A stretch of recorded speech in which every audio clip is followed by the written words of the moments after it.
There's a new glass and steel sentinel in the City of London. The Leadenhall building, or the Cheesegrater, and the developers are giving me a guided tour. Hello Caroline, welcome to the Leadenhall building. And as you go up, you can see this fantastic public open space that we've created. Co-developed by British Land and Oxford Properties, the Cheesegrater isn't like other skyscrapers. For one, it was prefabricated and assembled by a tiny crew on an impossibly tight city block. It's like a giant Meccano set. How are you even getting the building materials into the city? Yeah, well, it's very challenging. 80% of the building has been prefabricated off-site, and a lot of it's being built in the north of England. And then it's been railed down and actually driven into the city often at night time.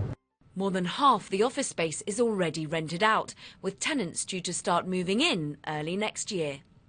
Fantastic space. Must be able to charge a pretty big premium for it, no? If you think about typical rents in the city for prime accommodation being £60 a square foot, we've already achieved £72.50 per square foot on some of the lower floors. So here, probably over £80 a square foot.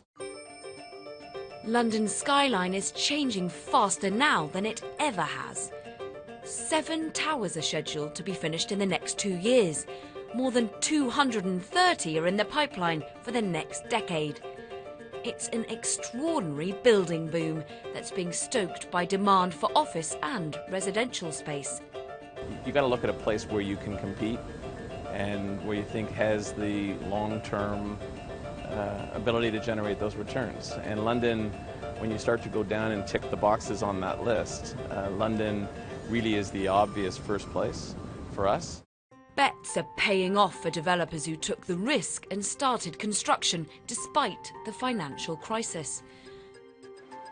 Rents for skyscrapers are climbing faster than regular office space, and demand is outstripping supply. London has needed this new wave of towers. In the last 12 months, you have seen the level of available office space in London fall by 8%, driven down by companies taking more space as they become confident about the outlook for their companies. This is really, we believe, the center of Europe, and if not arguably, from a financial perspective, the center of the world. Caroline Hyde, Bloomberg.